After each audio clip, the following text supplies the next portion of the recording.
Hello, my name is Maria Jolicoeur. Welcome to my show, Let's Talk About History. I'm here today at the Lebanon Historical Society in Lebanon, Connecticut, and we're going to take a tour of the museum here. So thank you, and I hope you enjoy my show. Okay, I'm here with Donna Baron. She is the Lebanon Historical Society Museum Director. How are you today? Well, how are you? Thank you for coming to Lebanon. Thank you very much for having me. Donna is going to take us for a tour of this beautiful museum that is located in Lebanon, Connecticut. The best place to start a tour at the Lebanon Historical Society Museum is with our overview history of the town. We actually point our first people here in Lebanon as being a group of Paleo-Indians 10 to 12,000 years ago.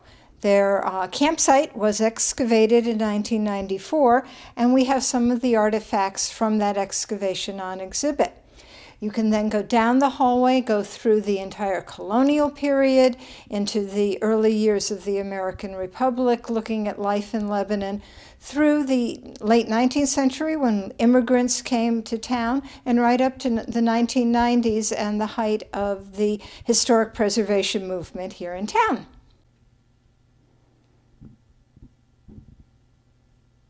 Okay, Donna, were there slaves, African-American slaves here in Lebanon? There were both African-American and Native American slaves in Lebanon. We have land records that show them being purchased by some of the most affluent people in town, including both the ministers.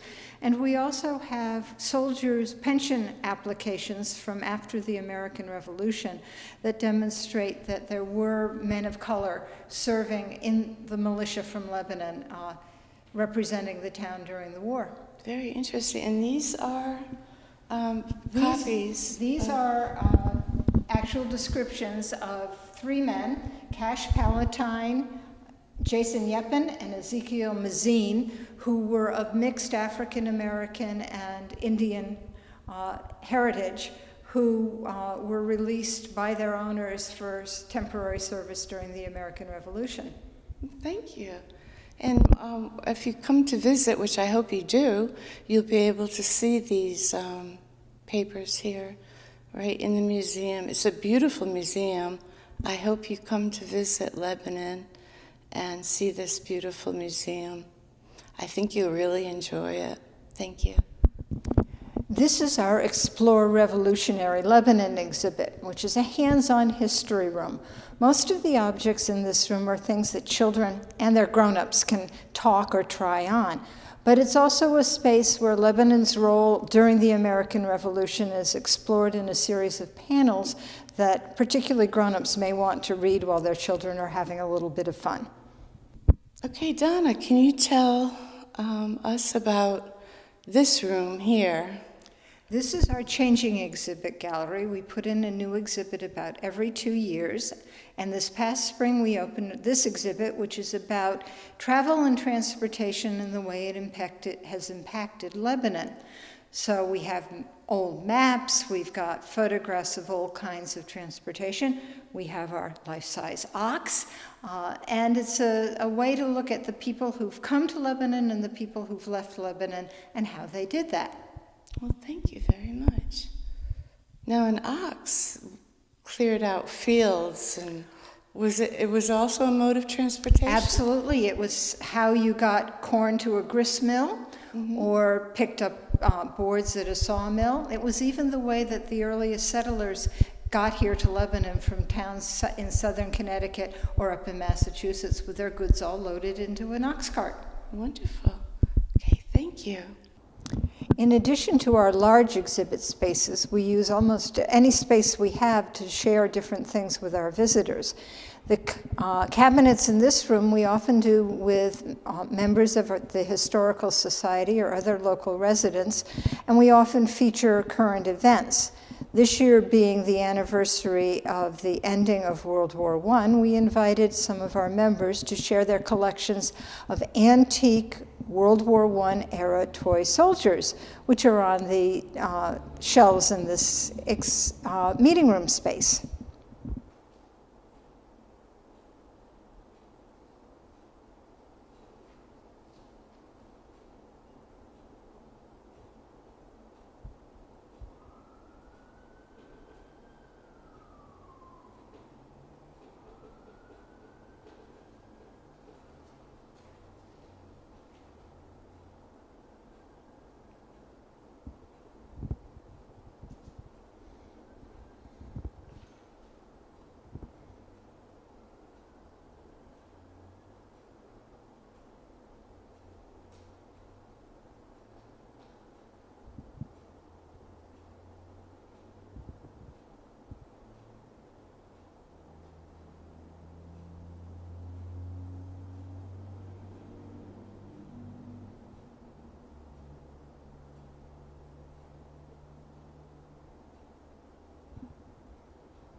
All right, we have a beautiful piano, I guess you would call it piano here. Donna, can you explain that to us? Actually, it's a Parlor pump organ. We only collect objects at the Historical Society that have history here in Lebanon, and this belonged to a young lady named Julia Manning Gear, whose descendants donated it to the Historical Society and who helped fund its being restored so that it's actually in playable condition.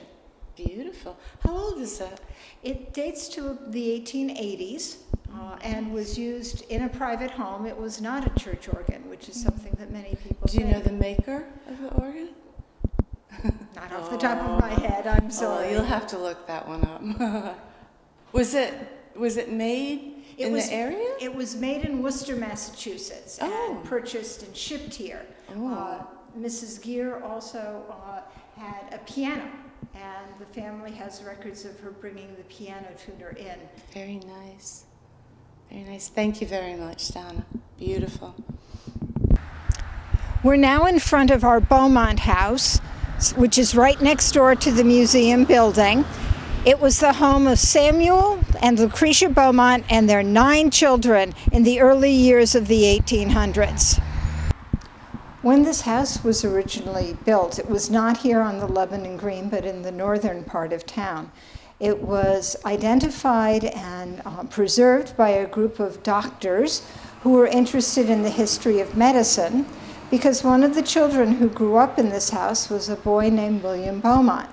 As a man and a doctor, when stationed out in Michigan, he experimented on a patient and discovered the workings of the human stomach.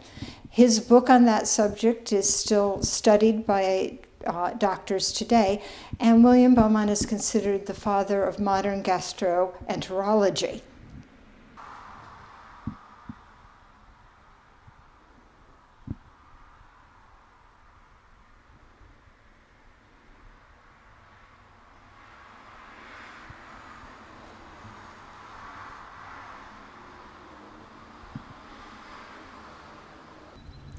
In 1864, as the Civil War was ending, Connecticut's Civil War governor, William Buckingham, donated money to the First Congregational Church to buy books for the pastors. 4 years later, in 1869, the members of the church here in Lebanon built this little library building to serve as the library to house those books that Buckingham had donated and those purchased with the funds that he provided in perpetuity. Okay, Donna, can you tell me about this room here? Well, this little building is probably unique. Most ministers had their libraries in a room in their parsonage. For some reason, the town of Lebanon decided to build a whole separate little Greek Revival building. The bookcases are original to the building. Governor Buckingham bought those to put in here. And the books that are on display are parts of the original collection that the ministers established. Very nice, thank you.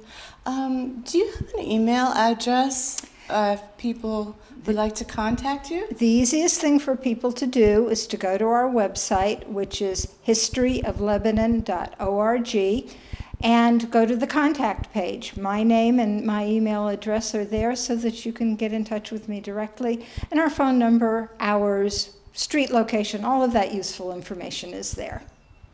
Okay, thank you, Donna. Well, thank you for watching my show. I hope you enjoyed it. I hope you learned something new today in Lebanon Historical Society, the museum.